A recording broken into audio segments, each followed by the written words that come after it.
So today on the Diary of Sysadmin, we have Jose. Is it Schenardie? Schenardie, yes. Schenardie. Okay. Awesome, man. Um, yeah, I usually start this sometimes if I do know the person, kind of going back to when I first met you. I think it was in 2021, if I remember correctly, at MMS. Oh, 2022, 2021 was COVID, was it?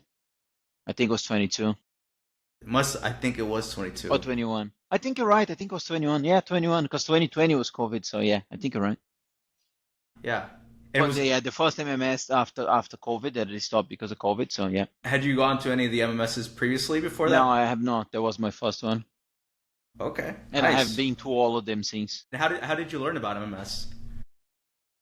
I always like since early in my career, I follow a lot of the MVPs. That's how I got to learn about SCCM back in the time and stuff. And like I think it was on Twitter or like social media and stuff, and people were like, "Oh yeah, that's MMS. It's a really good event. You should be going and stuff." And I follow up. I think I think it was 2019, the year before, and I saw the whole thing that people were talking about. I said, "Look, we definitely need to go to those events and learn more about it." And that's when I went my first one. And it is all that they make it to be. Like all these endpoint management events are really good. And it's really nice because it's pretty niche, right? I've heard people who go to like Ignite. They say it's really awesome, but it's pretty broad. So you don't get a sense of like the actual endpoint space as if you Yeah, were. that and the amount of people. I've been to I don't think it was an Ignite. I think it was maybe it was an Ignite in Gold Coast in I think 2017 or something. But it's like 15,000 people. The speaker leaves the room and he runs away because he cannot even stop for questions because the amount of people that are going to go and ask a question, like never going to happen. The guy's going to spend the next 3 days in there just answering questions. So what I like about these conferences is the ratio of the attendees and speakers because you really get to spend time with the speakers and learn and discuss and you meet them over for drinks or for dinner and lunch and stuff. And that's what I really like about the conference. Absolutely. When you went to Ignite, were there any things that you like took away from that place? Like you're like, oh, I remember that being really awesome. Was it about like the endpoint space, or was it just the Microsoft umbrella? As you said, it was like about everything. One thing that it was really cool that I saw, it was like one of like early iterations of I don't know if you say you probably can say AI, but it was more LLMs and stuff. It was like you had this camera on the main entrance and it was capturing sentiment. So you look at the camera and say, look, we think you are like out of this age, you're showing a happy face, showing a sad face and stuff. And I said, look, that's really cool. Like I can see it's scary because I also work with cybersecurity and I say, look, can you think about a store putting those things off and they seeing what you sent me when you see a product? Like how scary is that? Because they can tell you if you're likely to buy or not. And I said that is like it's nice, but it's also scary at the same time. But like there was I think the one thing that I got out of that Ignite is like how easy it was to set up. And I got back into the office the first week and I set that up and I showed to everyone and I never play with that again. But like being able to set that easily was really cool. Yeah, no, especially some things like that, right? I don't know if people really, maybe they do think about the implications or like the other side effects to it. Yeah. The Um, privacy stuff, right? Like we live in a GDPR world and all that kind of stuff, but like how scary it is that if you're inside of a store, they can say we have security cameras for security purpose, but they might have be running some AI modules behind that and say, look, this guy look at that stuff he didn't like, or he didn't even look to that stuff. So let's reposition and reshuffle our store so the more expensive items can go on vision shelves and stuff like that. Is like there's a whole science behind that, but like being able to tell sentiment out of just like a look at people's expressions is just yeah, it's just crazy. yeah, and even to that, the part that you brought up, it's like the vision. I don't know if you know this one, but like people will, or companies will have products in certain levels of the shelf because you are at eye level, Yeah, no, and if they you're do. Like I've learned about that, and it's just crazy. Like even people do like, oh yeah, on our like on our diaper session, we're gonna put beers around, like on the supermarkets that can sell beers, because normally the dad's gonna go and buy, oh, we're gonna grab some beers and stuff. It's just crazy, like the amount of science that is behind those things, and that you always have to walk through a corridor full of chocolates because it's like on the kid size and stuff. Oh, yeah, can I buy that one? Like it's just extra revenue. So it is scary, the techniques that they use on that stuff. It is crazy, and I don't know if they have this in Australia, but like in the U.S., if you're like checking out at a grocery store or something, they usually have like candies and like chocolates, like right as you're about to check Yeah, out. yeah, yeah, So yeah. Same thing. Because sometimes you look and I say, oh, like this, and there's normally a promo. There's the items that go on the promotion that are in there because they say, oh, like it's 2 for 1. I wasn't even feeling like eating chocolate because it's so cheap. I'm gonna buy it. So yeah, yeah, same thing here. it is crazy. It's crazy. So you're originally from Brazil, is that correct? I'm from Brazil originally. Okay, and you got your IT career started there. Okay. My IT career started probably when I was, I would say like 14, and I deassembled my brother's computer. Haven't been able to put back. I always tell the real story. I'm not gonna lie, but that's how I kind of like I fell in love with stuff, and then I started my first job on IT at 16 years old, like a bit before I was 16. So it was really funny because in Brazil you're not, it's child labor if you work. You under 16, so I had to go before a judge and get a proper grant because I was a minor, tenders to work. I could not work, and I had to go to a judge and say, "Look, I wanted to work." And I said, "Okay, so you're given a special authorization, and I can go to work."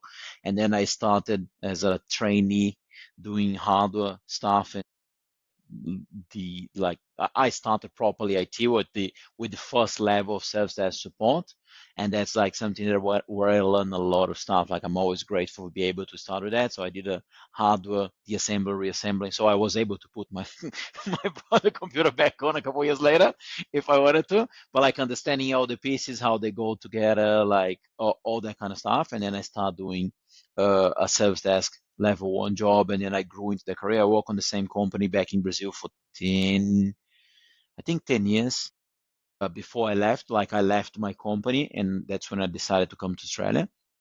But like I grew up, like I started doing the service desk level one, then I was doing some other stuff, and then I was responsible for the whole Microsoft stack. So all the ways from Exchange, I think at the point it was Link server, then it became Office communication servers and all that kind of stuff, anti-malware, anti-spam tools. Um, then at some point we say, look, we're growing the company, I think 1,000 seats and stuff. I say, how are we going to manage the stuff? And that's when I got the liking for endpoint management, and I start deploying by SCCM 2007. Always self-taught. I always learn most of the stuff myself. And that's what I said, look, there's so many other MVPs that I met those guys, and it's just Hmm. crazy to me because I like early in my career was following their blogs and learning with them. And like later in the stage of my life, that now I'm MVP and I get to sit and have dinner with those guys during this conference is just crazy. Like Great. people like Jorgen, and like it's just crazy like how how the things evolve and how they move. Another piece of trivia, interesting trivia, is because of user, the end users, like most people in Brazil, they don't talk English, Hmm. they don't speak English. So what we would do is all the operating systems needs to be in Brazilian Portuguese, right? Because people like, yeah, they need to understand. And our servers were also in Brazilian Portuguese. And after some time, when I started learning English and stuff, and we start getting errors, I figured out that for you to find resolutions on errors on Google in Brazilian Portuguese, it's far less likely that you're going to find something than in English. So what I did is I swapped the whole operating system of all servers to English, because when I had an error, it was way easier for me to search their error without having to translate. Because sometimes you get lost in translation of technical terms, and if like early days of Google, if you're doing like an exact match, you wouldn't find any hits. So I changed the whole servers for English, and it was way easier for me to find issues and stuff when I had, because as you can imagine, the base of English operating systems running worldwide is far outweighs the Brazilian one. So yeah, it was really That is interesting. that is crazy, right? If you be in be I've always seen operating systems in English. So that is a crazy perspective, right? Yeah, And it's a real one. It I is mean, like it's it's something that you don't realize because like in the most countries or even like and when we're doing some bunch of stuff for Intune, I also look like does Intune has localization and some things it does and some things it doesn't. Or like API is all English, but like that's when I actually started my career in English wide. That's when I started learning more because I had forced to go to forums and try to come up with some kind of English to talk to people and ask, look, I have this issue and I have this error. How do I help that? Because like there was a really good Brazilian MVPs, but like as you can tell, like the base is not the same. There's a lot more people, English speakers in the world and people deploying operating system in English. So I learned that early in my career and we'll swap all the servers or get all the errors in English and I could find more resolutions for the problems. did you have any coworkers who were kind of mentoring you or kind of helped you like grow in that endpoint space, or was it a lot from the community? At the endpoint space, I think was more community because like no one was doing that stuff. We are doing like and rebuilding devices manually and all using the other kind of stuff. And I start learning SCCM and I say, look, you can go in there and you can import the drivers package, you can do all that kind of stuff. And it because the company that I use to work like, and it's pretty common in Brazil that you don't buy the bigger brands of I'm not going to cite them like the four bigger brands of manufacturers. We buy all the assembled computers. So we had like a thousand, not a thousand, but like 500 computers. There was probably 78 different motherboards with different drivers because you would buy at a time and you get a different Intel motherboard and like managing all those package drivers was just a nightmare. But like after you got everything and you get the right queries, guess what? You don't need to go. Like you just need to import and use how to come through. But like every time we would deploy something manually, finding that like we had like those big cases of just of like as people have like we had as well for the EA for the Microsoft CDs but like we had for drivers, like we have big case of like 100 CD-ROMs for drivers, and we need to find out this is this motherboard, that is this. Like it was just crazy building the stuff, and then SCCM helped a lot in there, like getting all that thing bootstrapped and getting the test sequence running and stuff. So that's what I start learning and more SCCM and endpoint management. And so then you spent some time in the CM space Yeah. after that. Since I think 2007, I probably implemented 2007, maybe around 2009, I want to say. And then went 2012, and then I moved to Australia in 2013. I still did a couple projects in here. Was a consultant doing SCCM projects for another probably 4 or 5 years, and then that's I think 2019 when we started the company, and the company was just doing purely Intune. I think the pivoting point was Win32 apps on Intune because when you're limited to MSI, there was things that there wasn't MSIs, and then when you can create a Intune 32 app and you can deploy a PowerShell script or something, then it means like you can do anything with Intune because if you can run a script on a box, it's just out of your creativity. You can do whatever you like. So at that point, we said, okay, cool. Let's like that's when we bootstrap the business and they say like there's going to be Intune only. So until today we help people get out of SCCM. Like I understand that there's still use case for SCCM, but they're diminishing as the day goes by, and there's always going to be some use case for SCCM. But like it's just a matter of like, do you really want to manage a really lengthy infrastructure, or if you can do 90% of Intune or 80% if you're really picky, can that 80% does that 80% works towards you that you're going to figure out or you're going to be creative with the rest of 20% instead of having to maintain the whole infrastructure for a SCCM server? Yeah, no, absolutely. And kind of to that point, in your CM times, like say in Brazil or in Australia, were you the person taking care of the servers that the CM console was on, Yes, I or was were like, you? oh, well, in Brazil, I was working for a company, so I used to manage, as I said, the whole Microsoft fleet, including all the servers and managing the servers as well and the patching on the servers and keeping SQL database up to date and all that kind of stuff. When I got into Australia, it was consultancy, so we would do that on projects. We'll go on some customers and say, "Do you have an SCCM?" No, we don't. So we're gonna even architect and design the SCCM server to use specs. Then we're gonna deploy that to build the test sequence for the SOE, which they call. I think you guys call SOE as well in US.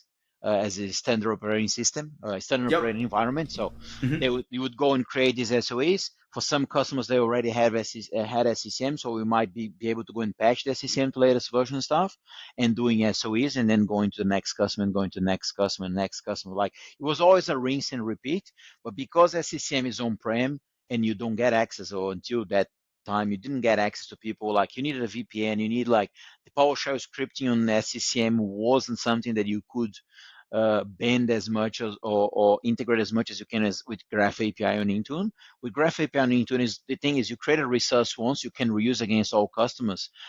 You could reuse some packages on SCCM, but you still need access to the console, you still need to deploy, you still need to go, and some customers say, look, you need to be on site, you cannot do that remotely. So I think that was what prevented people from doing large scale deployments of SCCM through multiple customers at the same time. Excuse me, because you had that need, like you did not, like there's set of credentials to go on VPN, there's different VPN clients and stuff, like you could not automate that to the same extent that you can Graph, which is just one big endpoint that, like with the right access, you can go and do whatever you need on multiple customers at once. And during that time, as you're consulting, were were you like during that time as a CM consultant, or no, in Australia you were an Intune consultant? Mm-hmm. Okay, No, okay. no, in Australia I started my career as a CM consultant in here for the first 4 or 5 years, and then I branched out and we created our own company to do that, but that was more on Intune. But like I did 4 or 5 years of SCCM consultant in Australia, so When did you start learning about Intune and kind of make that pivot?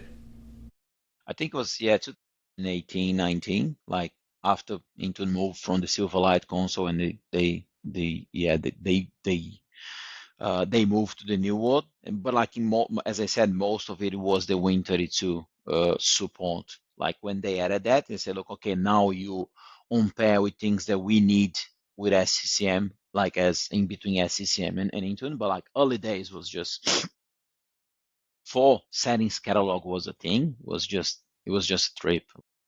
We did create the CIS, the Center for Internet Security Benchmark policies on Intune, and there was no documentation of every single policy that OMI or right that Yeah. could be created. I spent 3 months and it was a trial and error, like creating settings, because there was no documentation, there was no settings catalog. So you need to create a method, but you don't know if that method, because it's interesting that some things when you're deploying it's like I enable is not a it's not a boolean, no, it's not an integer of 1 or 0, it's a string of enable or disabled. And like you need to go and test, because there wasn't much documentation. So I say, look, I want to enable this, go back to the group policy object, like the ADMX, open that, see which registry key changes, check what the method that is doing. It is an integer type, or it is a string type. It's a string type. So biggest chance are they're going to be a string read enable or disable, and then you go in there and you test, and then you deploy, and then you sync the device, and then you test. Did that apply? Yes. So now, okay, cool. Now I'll go to the next one. And there was like 330 controls. It was a long journey to get that thing working with OMI, right? And now there's just settings catalog. You can just go and do that stuff. And if you're using the CIS for Intune, they even give you the JSON, so all you do is import. So it makes things way faster to do that. Like if you have an account on CIS and stuff. So yeah, we've Wow. been it's a long it was a long fun journey. But I think that's good, because that's how I learn how Intune properly works. It's just not like, I set a policy, why didn't that work? Why does it take this? No, I had to understand everything from the ground up, like kind of reverse engineering and trying to understand. And that's why I think I understand really well how Intune works now. Yeah, and I mean, especially after trying to make those 300 plus controls work, Yeah, that it was a long trial and error, but like, yeah, it was fun. It was fun. Like, that's when you learn how things work and what does and what doesn't, and find some issues here and there. yeah, and especially those CIS controls, right? There's so many, and what they do is can be so restrictive, or not restrictive, but it can really, you know, enable a computer in a certain way that you notice it. Yeah. You know. Yeah, there's like out of those 330 controls, there's a few that are known for breaking. Some break autopilot, some break a little bit the experience of the user. There's one that is really funny that we always discuss, which is the display logo message, which was the one when you hit Control Delete that you get the message. And then if you deploy that into the device context, what happens is you're gonna get prompt for double logging. You need to put your credentials again, but that is done on purpose because I've heard of stories of companies that use that as a EULA, and every time you go into the device, even from the first time, you need to okay the EULA, so you legally bind it saying, look, I read the terms and conditions and I can access my device. And if on the first time you could bypass that because the policies that like you don't need to go through that. Let's say your first day you do something wrong and you can go to court and you can claim, look, I didn't know because no one gave me any documents to sign. I didn't click Mhm. OK on anything. So there is a known policy for that. Nowadays, no one uses that, or you have other ways to implement that.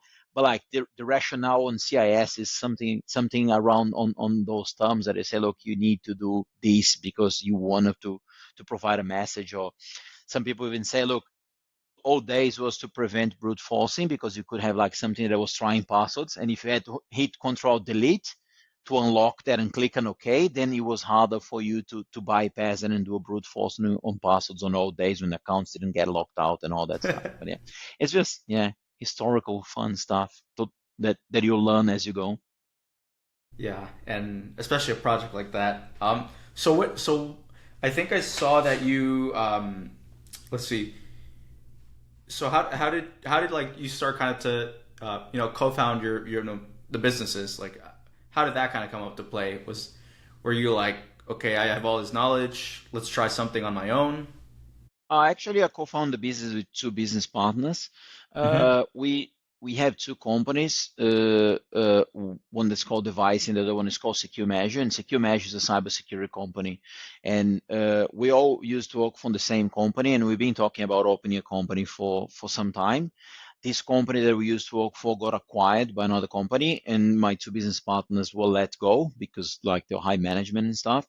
And I decided to leave my job and I say, look, let's just open our own stuff. So we opened this cybersecurity company, and as we start going to customers, it was wagering companies like sports betting and stuff like that.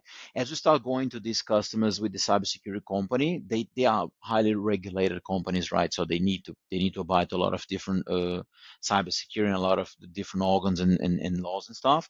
So you say, look, you need these PCI DSS, you need SOC, you need all this kind of stuff.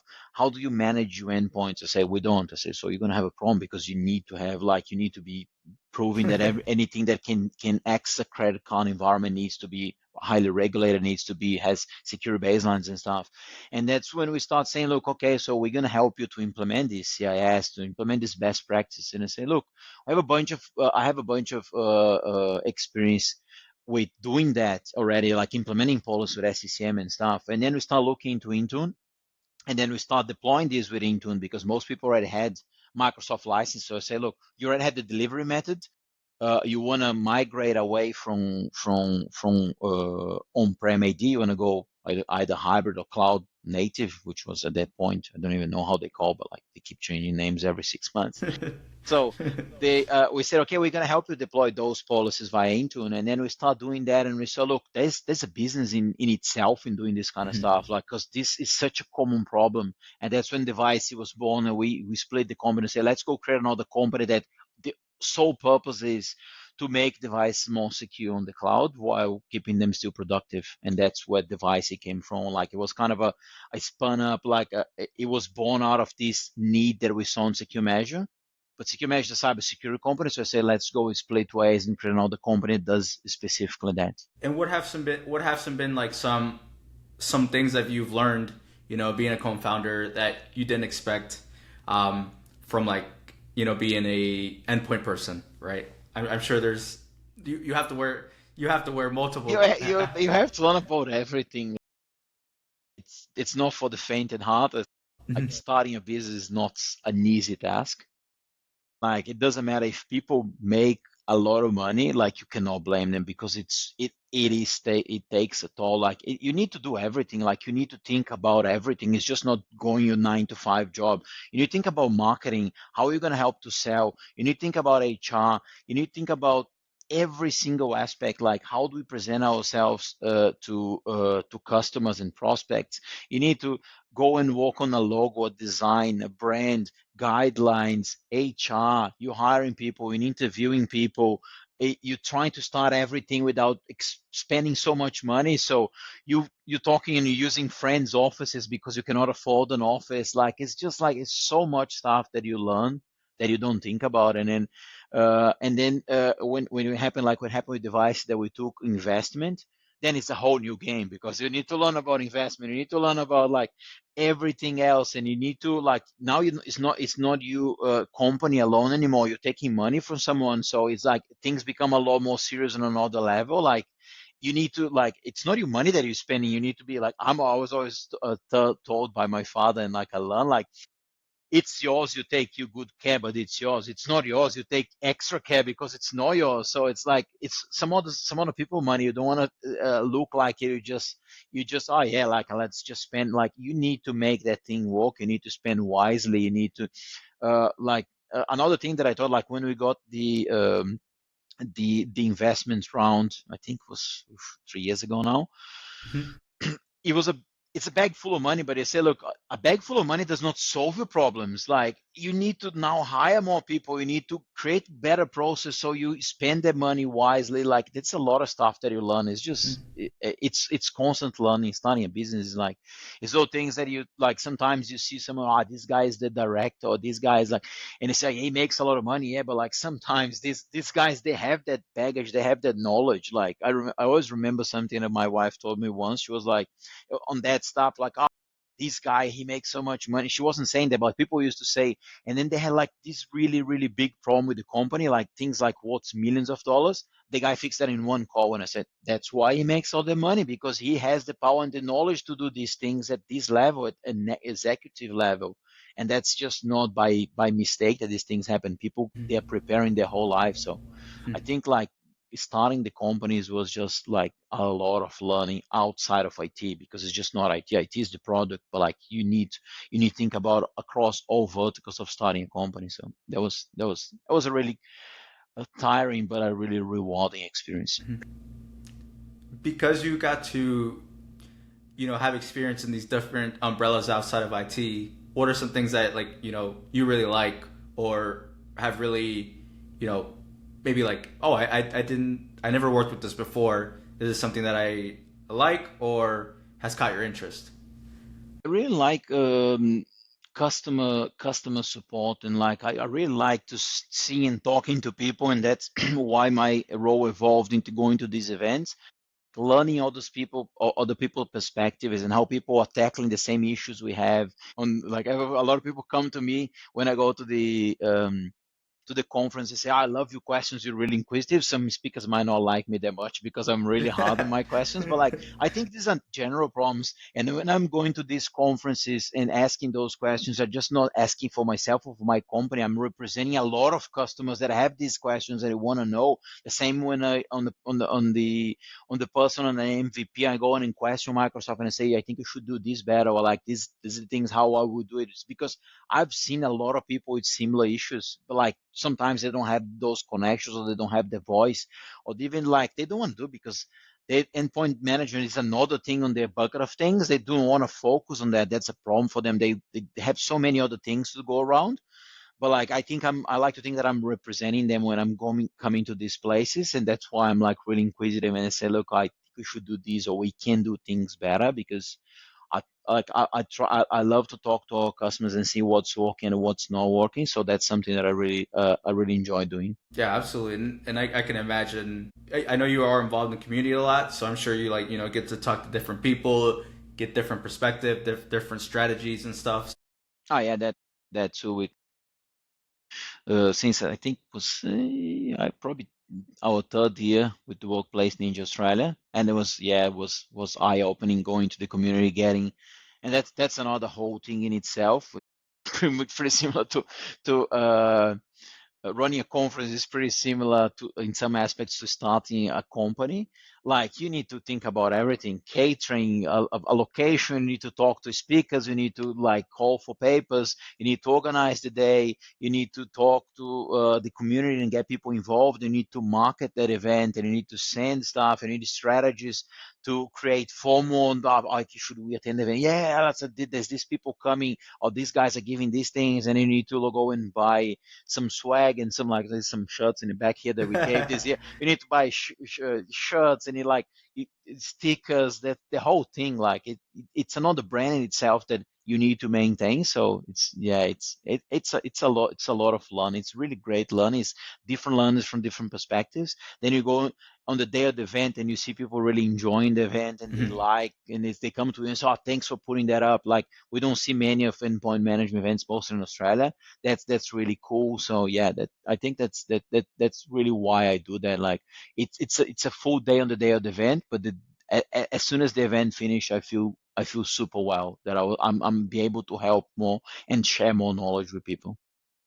Yeah, absolutely. It's a lot of work, but right when people like tell you like thanks, or even like Yeah, they find the value of it, it's like, yeah, oh man, this is exactly. awesome. If people Yeah. learn one or two things that day, it's already totally a great reward because like as I say, like we can go and we can create companies, we can automate stuff. The demand is always going to be there. Like no, I don't think we ever going to be able to meet the demand because as technology evolves so quickly and there's so many different problems and so many different perspectives that the only way we can tackle that problem is by empowering people and teaching people. So I say, look, I started a company that automates Intune and Graph and all these deployments, but like I still have basic questions from customers, and I go and I spend the time and I explain to them because I say, look, if you know how to do this next time, you're not gonna like that teaching to fish metaphor. Like you're not gonna come to me and ask the question again if I teach you and I say, look, I'm gonna fix. Then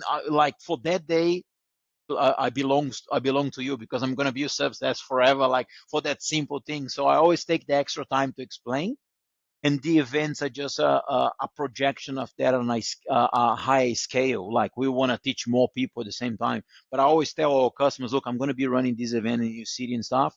Please try to come because you're going to learn just not from me. You're going to learn from a lot of professionals that are in here and they're spending the time. But you're always going to get something to take home and use that, and that's where the power is.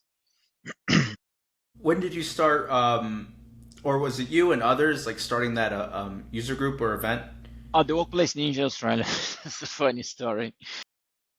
Uh, Started on my first Workplace Ninja in Switzerland, which I think was, this is going to be the fourth year. Yeah, so I think it was 2022 as well.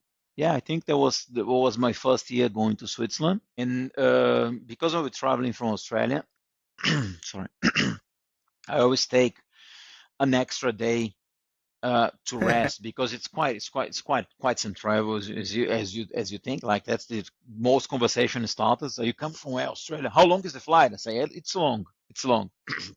Let's live in there. It doesn't matter. It's long. So every time I go to this place, I try to arrive at least one day earlier to beat the jet lag and stuff. And the first workplace ninja when it was in Lucerne.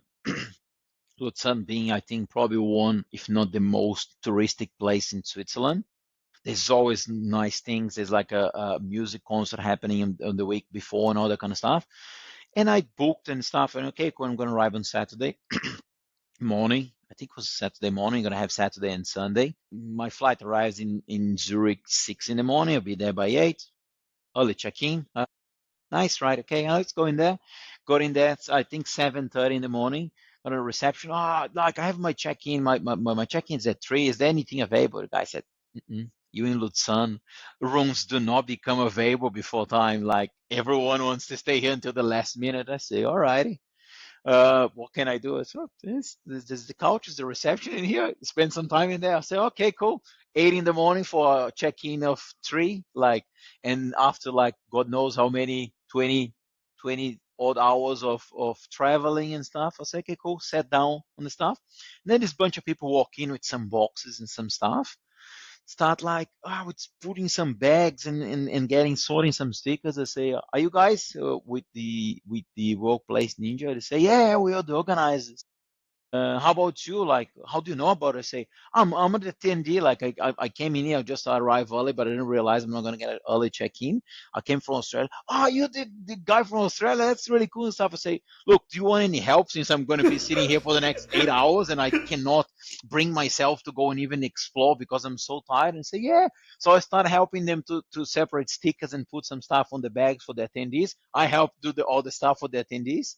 I did the first check-in, and that's how I met Mirko and all the guys. Like, um, and then like after a few nights, we were in there. Like, I think the second, third night of the event, we went out. We were having some beers. Then I got back to the hotel. They were all out there. And then Mirko said, "Look, we're looking to expand the brand, and we're looking for people like to expand the brand globally. Is there something you'll be interested in?" I say, I never gave it a thought, but let's just go. Like, it's like I love these events. I think it's gonna be a lot of work, but like I'm happy to start. And then like I kept a couple months, and I think that was September, and then in March I think we started the first event. So that's kind of how the brand started. It's just because I got there early, I got to meet all the guys, and I helped them throughout the event. And they said like, we really like your attitude and stuff. Would you like to start the user group? And that's how it started. And I was probably the first one outside of, like, now workplace ninjas everywhere, but like I was the first one outside of Europe to start the user group. That's crazy. Yeah. Wow. I thought you were gonna say like, oh, we just want to start it. No, Wow. they offer, and I said, look, yeah, let's just do it. I think like it's something in line with what I like doing. Like, I did not have that stuff, and I was really lucky because I had Steven Hosking. He's so helpful. He's been helping me from day one. Like, it wasn't like I came back and he said, look, I'm going to start organizing some events. So we're already going because him and Mark O'Shea, they own the M365 user group in Sydney. And I used to go, and that's how I met Steve. And then I said, look, I'm going to start the Workplace Ninja, but I have the least clue. Can you help me? And he's been helping from day one. The fact that he works for Microsoft also facilitated a lot because we get kind of green light on any office in Australia, because Australia it's a great place because it's big as well. Like, everything it's really well spread. But that means that Microsoft has big offices in most major cities, so they can spare a meeting room, and that's why we've been running all our events on Microsoft building, which makes centralized areas. It's good. We don't need to worry with AV system. We don't need to renting a venue. Like, so it's been great. Like, Steve's been pivotal on helping me organize the events. So much so that this year, and since that day that I met Mirko and stuff, after I came the second year, they always came back because I started the user group and said, "Oh, we need to go and do the workplace in Australia one time." I said, "Let's just keep coming. Like, let's just organize." Then we tried to organize last year and didn't work. And then I was in September. They said, "Oh, let's go and do next year." So we did this February. Like, Mirko, Kenny, and Peter came down here from Europe, and we kind of we rented a car, and me and Steve, we drove around Australia. We did 3 events, one in Melbourne, one in Canberra, one in Sydney. Wow. Yeah, it was really cool because we took like a week and a half, and we're just traveling around and doing events every 2, 3 days, doing some touristing, taking them around. Pete Dalmans has been here, I think, like 7, 10 times. But Mirko and Kenny were the first time in Australia, so we got to show them a little bit them around and stuff. So it was really nice. Wow. I've been in Australia for 10 years. I never saw wild koala. While we were driving from Melbourne, we saw like there's a commotion on the road, and a lot of cars stopped, and we stopped, and there was some koalas sleeping in the tree. So it was really nice as well because I never seen a koala in the wild. I saw in wildlife parks and stuff, but I never seen them in the wild before. So it was, yeah, it was the highlight of the trip to me. It was seeing a koala in a wild for the first time. That's crazy. And do you guys usually, is it like, what is the cadence? Like, do you guys run them every like 6 months, every 2 months, every month? It changed. I tried to start running some in major cities. So I started with Sydney and Melbourne. I'd run once in each location, and then we last year or the year before we ran in one in Brisbane, but we didn't get a lot of contingency on the event. So I said, look, we're not going to run in Brisbane. Then this year we're running Canberra.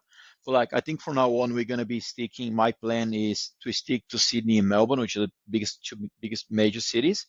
And now I'll try to do at least 2 events a year. So on these locations, 2 events a year. But like, there's like, I started doing 1 or 2 a year. Like, like traveling and all that kind of stuff. And as I said, organize and get the catering and everything. It takes some time and some planning. Now, because Melbourne, we get like a really good crowd in there, and Sydney is local. For me, Sydney is the easiest, so I'm gonna try to probably run 3 or 4 events a year and Is see if we can fit another another workplace ninja tour or something like that we did, like can convince some people to come in. A lot of people want to say, oh, I need to go to Australia. I say, I cannot. Unfortunately, we do not make enough money with the event that I can pay for you to come. But if you're yeah. planning to come to Australia, let me know and I'll organize an event. Because Christian Brinkhoff, he came in here and he messaged me, and I made an event in Sydney. It happened because he was coming, and I said, "Look, I'm going to have a schedule this week," and I think it was last August. And I said, "Look, let's organize I'll use a group because it's in Sydney for me. It's easy. Like I get more people." And then he came in, he did a talk, was really good turn up. So I said, everyone that is willing to come to Australia or even on holidays, but if you want to have some fun or you want to attend an event, let me know. Mostly if you're in Sydney because of travel wise, it's easier for me. Let me know and we'll try to organize something. How far is Sydney from you? No, I'm in Sydney. It's a 45-minute drive. Oh, perfect, Yeah, perfect. it's really like I go to the Sydney to the CBD or North Sydney where Microsoft office is like an hour and a bit, so it's easier. Like whereas if we're doing something in Melbourne or the States, it's 800 kilometers or more, so I need to it's a plane trip. Oh man, that's crazy. So, um, let's see. I was how is life in Australia? Like, is it yeah, I've never been, and then like how is it? Is there Oh, it's just amazing. Like the amount of things that you have to do, the amount of green areas, the amount of parks that you can go, outside activities because it's sunny most of the year. So it's just like you always out doing stuff. I have two young children, so every weekend we always go out and we always find something to do. It's just amazing. Like I've visited a few places in the US. I haven't been in there living, but like compared to the quality of life that we had in Brazil, Australia is like it's so much nicer because it's warm. Like I say that because in my hometown in Brazil it's cold, like because it's Mhm. on a hill, so it is a cold climate. It's not a warm climate, but like even the things that you get to do in Sydney, like the amount of playgrounds and stuff there is in here, like every 5 blocks there's a new playground and new stuff. There's open air cinemas. There's so much stuff to do. And then when you're in summer, like you can go to the beach every single day. They say there's like if you go on every single beach in Australia, one beach a day, it's gonna take you more than 10 years to visit all of them. Like that's the amount of beaches we have because it's so big and it's all coastal and like so yeah, we've been to some amazing place in these 10 years. Man, are are there any beaches that stick out to you that you're like, man, this is one of my favorites? I used to live at until we recently moved a couple months ago. I used to live at Bondi Beach, which is one of the most known beaches, and it was just an amazing place. But like every single beach is like has its own niceties and stuff. Like there's different ones. There's like it's more guarded beaches. There's ones that you need to go on trails. There's like now we move close to the Royal National Park down south, and this place has some amazing things that you need to go on a trek to get down to the beach. So it's like every single place is different. Like I think one that we me and my wife before we went and had kids, we went to this place on the border with Victoria, which is hit with Melbourne is and New South Wales, and it was like it was just driving off-road terrain for like I think 30 minutes or 40 minutes, and we ended up on this camping ground which was like 10 spots, and you need to walk another 15-20 minutes to go to the beach. And we went to the beach and it was just us. Like I never been to a beach a private beach, if you say. Like, and it wasn't small, it was big, but like it happened to be another probably 10 people, and it was the end of the day. Maybe they came back from that day and it was just us on the beach. I never seen anything like that, so that was really cool. That's crazy, man. How is the food compared from Brazil to Australia? It's really different because my hometown, the food is more. it was like the southern part of Brazil was colonized more by Italians and Germans and stuff. So we eat a lot of pasta. We like it's for me. I'm really picky to eating Italian outside of home because I grew up eating that, and I'm really picky. But like in Australia, is just crazy. Like we have because it's so close of Asian, so many people migrating here. You have first generation people not just owning restaurants, you have them working on the restaurants. So I'll give an example. I was in the US a couple months ago. One of the guys that worked with us and he said, "Look, do you want to go? You know, for steak or you want to go for dumplings?" And I said, "I love dumplings." And I said, "Okay, let's go for dumplings." And he said he took me to this really good place on dumplings in Texas. And I went in there and he said, "How do you rate them?" I said, "They're good." But like, I'm not gonna lie to you. The old lady doing like, cause they have like this glass stuff on the dumpling place in here. And there's an old lady that she probably lived most of her life in China and is doing dumplings by hand. I say you cannot compare because they might be a really good restaurant, but the owners they're probably Chinese. The workers are not Chinese. They did not grow up doing that stuff. These people that are in here cooking, they love cooking. It's just not because they love doing that and they moved. So they are doing as they were taught, learning on their culture. And that's like something like in Brazil, we don't have that. Like you need to be a really multicultural place to have that. And we have in here with so many cuisines. Like you go on a Thai, you're gonna have Thai people cooking. You're gonna have like most of like even there's a lot of really good at Greeks, and you can go in and you can tell the guy is from Greece. Like it's just not a second. Like the guy is it's so nice. The food in here, like I don't think we can top anywhere. Like it's the food is like you go to you can find really good restaurants easily accessible, and they are done by the people from that culture. It's just not second generation or someone that owns the restaurant is getting someone locally to do. Like it's people actually doing the stuff that they love, and that's unbeatable. Like it's great. You know the grammar food. It's the same thing. Yep. Like it's you have a lot of grammars like from their stuff doing stuff in here, so you can get better than that. And yeah, and they just have that like they love into it and that right Yeah, touch of exactly. like their Is that ingredients. small thing, not industrialized, not that thing at scale, like they are doing that stuff on a small restaurant. Sometimes they don't even have a chain or something. They have that restaurant, and in the next block you're gonna have another restaurant that does the same, but like with the people from that culture doing it, so you can get better than that. Which again, like, do you like chili? Yeah, yeah. So in here it's a problem because you go to Balinese places and stuff, and they said they have like, oh yeah, this thing comes with chili. Is it spicy? No, no, it's not spicy. It's good. It's good. You're like, you cannot even taste the thing, but like, it's because from their culture they've been eating for so long. When I got in here, I could barely get any close to chilies. And now, like a couple of weeks ago, we bought something, and it was chili. My wife said, "Oh, that's chili," because we didn't want to give to the kids. I said, "No, it's not." She said, "It is." I said, "Okay, maybe I'm starting to build up my chili tolerance." But like it was funny because sometimes you go to these restaurants and you say, "Look, is it spicy?" I said, "No, no, it's mild. You can't eat the thing. You cannot eat the thing. So spicy it is." But because people build tolerance on chili and they eat chili as a sport as much as like as a sport, like so that's the only thing that like you need to be careful if you come in here. Stay away if you really don't like or you really can't take good chili. Stay away from the places that are locals because they're gonna tell you it's not spicy because for them it's not spicy, but like you might not be able to finish your plate. That's so true. That's so true. Um, when did you start blogging and speaking? I started speaking with Div when I started organizing the Workplace Ninja because I did not have uh, another alternative. It's hard. It's Yes. spread, and the culture of endpoint management is not big. As in Australia, I have like 25 million people, so you would take from like you have 10 times more people. Sometimes you run events and people do not turn up.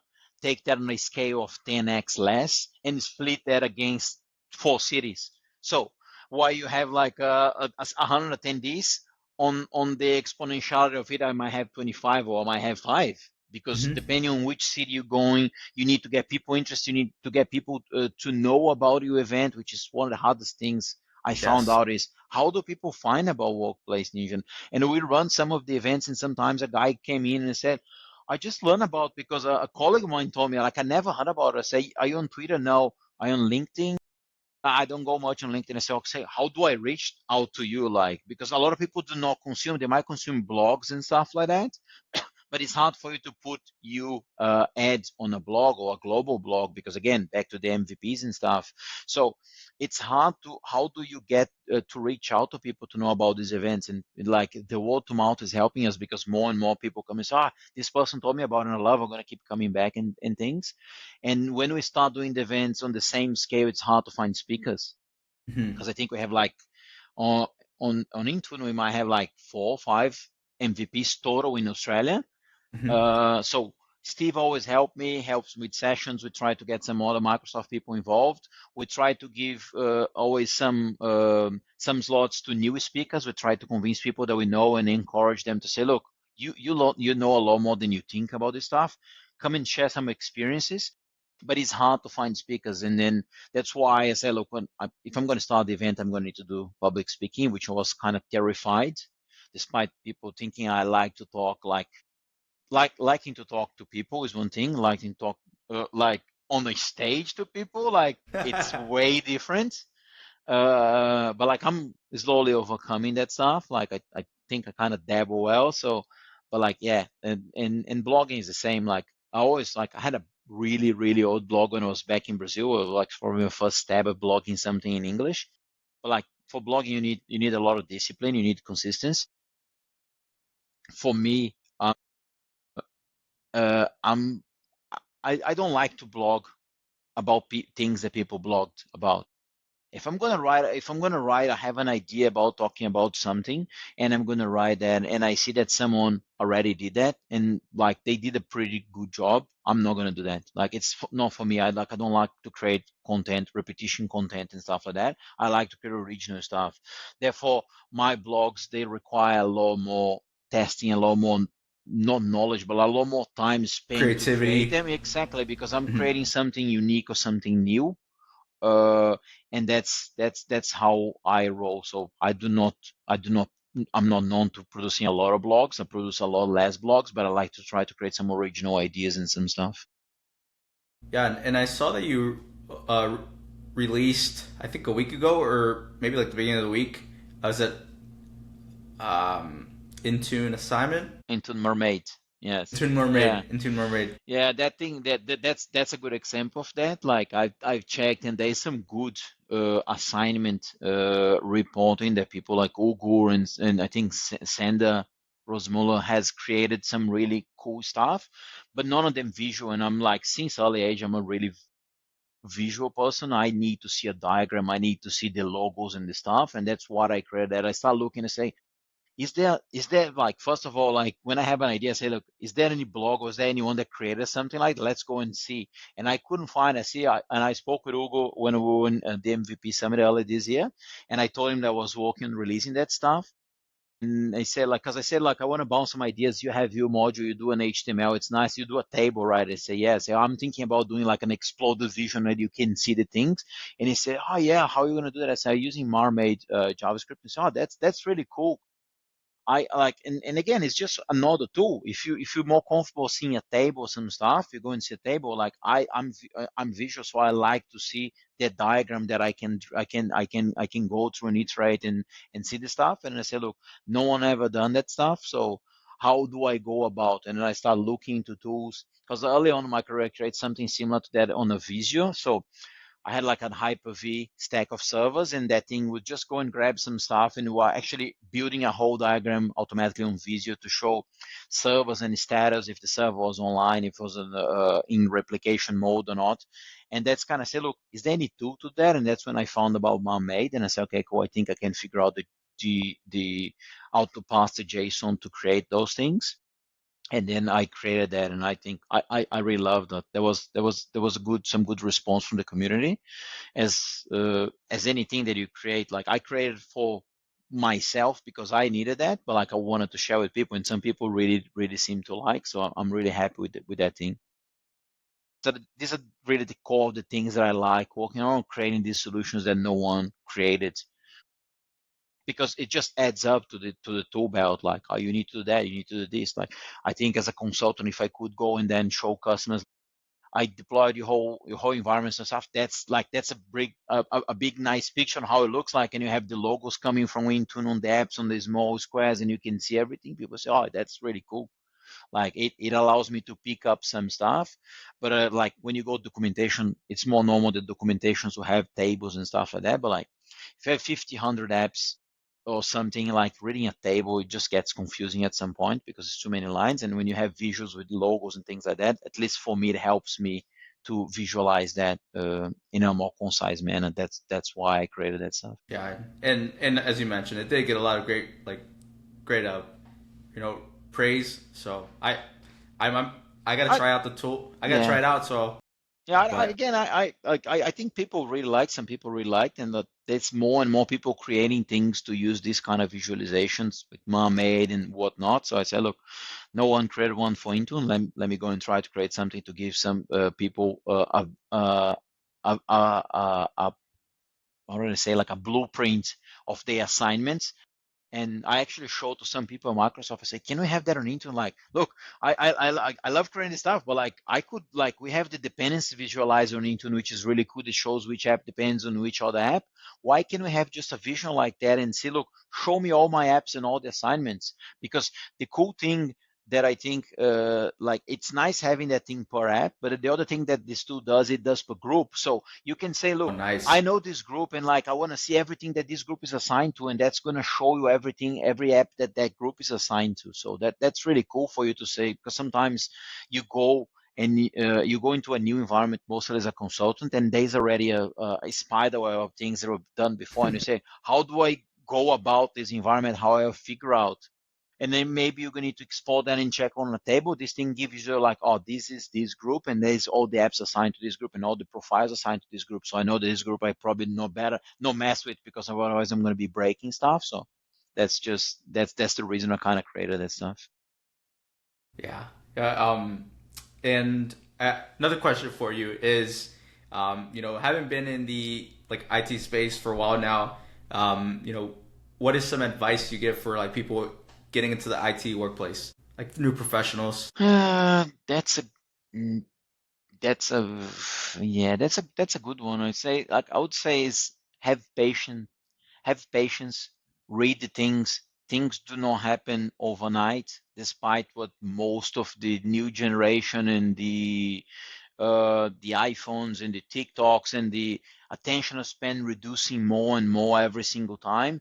Take the time, read the things, because most of the time, the things that you're having an issue or something, they are properly documented. You just didn't bother to read the document, and the document will say, sometimes it's confusing. And I say, like, I'm going to single Microsoft in here because that's the stack that I work with the most. Sometimes it's hard for you to find because it's documented in two different places and stuff. But like, again, we're all humans and we all try to do our best, and you have different teams handling these things, but the information is probably going to be documented somewhere. So just take your time and read documents and do these things. I know it's not as fun as TLDRs and summarize this for me, Copilot, but like, sometimes you're going to have an issue that is bothering you, and that solution is going to be on the documentation, or it's going to be on a forum, or it's going to be like, that's something that early on our careers, and as I told you back at the beginning of our conversation, that I changed the servers all from Portuguese to English because I could form more hits on forums. Forums was the only place you could look at that, and you should have to take a step of like, oh, this enough? Should I try this stuff? You need to have confidence about what you're doing, because you're just not gonna see, oh yeah, I did that, this fixed my environment, here goes script. Like, you need to understand at the basics of that script, or even if you have AI, at least is the script on AI and say, can you summarize me what's that doing? Is that doing any destructive actions? Is that doing, because you never know. Sometimes people might run stuff and it might give you a script that is doing what fix it for them, but it might be something that it's not be the outcome that you're wishing. So take your time, read the stuff, and if you can find, again, ask the community, because there's so many people happy to help. Like, I'm available. Like, I try to help. Like, I have a lot of people that reach out to me on Twitter, on DMs and stuff. I say, oh, I have this stuff, or can you help me with this stuff? Whenever I can, I have the time, I'll go and answer. I say, look, that's how I think you should do. That's how I do. Or I've seen something similar. There's so many blogs out there. Go into the MVP. If you're in the Intune community, go into the MVP website. put a filter on all the Intune MVPs. There's going to be blog entries for the blog addresses for all those MVPs. Go and look for all their content. LinkedIn, Twitter, Blue Sky. There's so many social media that you can get help. But like, take the time and read documents and stuff. That'll be my number one advice, because that's how you learn about stuff. Yeah, somebody has likely already ran into that same problem, Exactly. and Like, your problem is unlikely to be. It happens. It happened to me, but it's rare. Like, around span of 20 years of my career, I probably gonna say, look, they might fit one or maybe two full hands of issues that I found that no one found before. But like, most stuff that you're gonna be running, someone had that issue, someone had that error. Like, someone like Googling is a really great skill. Like, learn how to Google and stuff, and you're gonna be able to fix most of your issues. yeah, 100%. And is there anything at the moment or in the future, like technology related, that really excites you? Yes, I think our AI is just great. Like, there's so many cool stuff coming out of it. The AI it's gonna change the way the whole humanity works, either for the better or for the worse. Because, as I said, like, this whole attention span, and if people are gonna start using AI more and more, and we need to be able to understand if we can trust that answer, because AI is nothing more than uh, answering a question. It's answering a question. So it depends on what you put on the question, right? Like, you need to give context. It's just context based. AI is context based. So if you say, I need this, and you just don't give enough context, you're gonna get, like, you might get crazy answers, which they call hallucinations. But like, to me, say, look, AI rarely hallucinates if you ask a really detailistic, good question to what they need. Because, as we said, AI is based on what? It's based on the internet, right? It's based on books, and it's based on what's written, and what's written, it's more likely than your issue is going to be written somewhere. So depending on how you ask, it's the same as Googling. Like, I think AI is it's as good a skill. It's going to be as good a skill as Googling. If you do not know how to Google stuff, you're going to have a problem with AI, because it's the same thing. If you know how to Google, you're going to get your answer on the first three hits. If you don't, you might get on page 20. AI is the same. If you don't give enough context, you might get hallucinations. You might say, like, that's not for me, or that's not the correct answer, or some stuff. So I think AI is going to change a lot of how we work. We, I try to keep up. There's so many things coming around, but like, I think that, like, most people don't even understand how that thing's going to shape the way we work, but it will. Like, we need to learn about that, and we need to learn working with that. And what I tell most people is, it's called, Microsoft version of AI is called Copilot for a reason. It's not called Pilot. Let's just understand that. It's there to help and augment. It's not there to replace. It's called Copilot because it needs a pilot. So you need to make the most of it. You need to learn how to use that stuff to your advantage. And some people's advantage is going to be way different than others, but you need to learn how it works for you. But like, to know for yourself, you need to learn that stuff. That's one of those things that's no, oh yeah, like, it's gonna go, it's not going away. Forget about it. It's not going away. It's just gonna get bigger. So the earlier you get in, the more you're gonna learn. It's like, it's the battle Intune SCCM. Oh yeah, Intune's gonna go away, or I keep using SCCM. It's not going to happen. I'm sorry to tell you, like, Microsoft is going to keep investing in Intune. SCCM might be better for a few tasks. It might still be better for a few tasks for a couple of years, but no new investment is going to be put on SCCM to the same extent as putting on Intune. It's the same with AI. Like, the amount of investment that was put on this stuff, people are going to put everywhere and on everything, and we need to learn, because maybe we're going to learn from a consumer side when our TV or our robotics or electrodomestics and stuff will have AI, and maybe we'll learn from there, or maybe we'll learn from our job. But like, it's going to be on every aspect of our life, so we need to be okay with that, and we need to embrace it. Yeah, yeah, I agree. I think it will embrace it. It's a co-pilot. Use it to leverage Well, you for Copilot, better. Chat GPT, whatever works for you, Yeah, like, and that's that. Like, you try at least with some stuff, even if you're going to start as early as helping to fix a script or something, or to check or something that you do not understand, or it's going to be used. It's going to be used for everything. It's going to be used for everything. Like, and it's there to save so much time, and the people will become what they called a couple years ago the 10x engineers. Like, if you know how to leverage that, you're going to be able to do so much more because you're not going to spend a lot of time doing basic tasks or stuff like the Intune Mermaid stuff was heavily built with GitHub Copilot. There was stuff that I knew how to do it, and it would take me some time to get the logic. And I fixed, or I said, look, I wanted this. Can you change that? Can you do that stuff? Can you refactor this code? Can you optimize this code? Can you make the graph queries faster? Like, it's all using AI, and it saved me so much time. And that's how like people will go from now on. Like the people that can leverage that will be able to create a lot more in less time. Yeah, yeah. Like I can imagine if, like, say you didn't have AI to kind of help, empower you, probably would have taken you a little bit longer. It would for sure, because So this is a side project. It's not something I do mhm. as it's a side project, and as a Yeah, side project, you have families, you had all the stuff, so you don't have as much time. Some people have more than others. I cannot afford because I say like I have two young children. I do not have a lot of my time to work on that stuff, and AI really helped me to bootstrap and make that thing way faster. and kind of to that realm, who is Jose outside the keyboard? What do you like to do when you're not helping with the community or running your business? Uh, what is it? What keeps you you know what takes you away from technology? Yeah. I think only my family takes me away from technology. Like if even if like most of my friends we are doing IT talks and doing all that kind of stuff, like because again, people that I met, like I love playing squash. But like it's most of the people that play with me are IT people as well. So like everyone on the same stuff. But like yeah, my family, like I try to take a lot of time for them and to being there, participating on community stuff with my kids. Like my youngest daughter, she's not a school age, but my kids in preschool. So there's like these walks, there's this volunteering stuff. I try to make some time for that. I really love spending time with him. Like wouldn't have any different. Like I have two wonderful kids.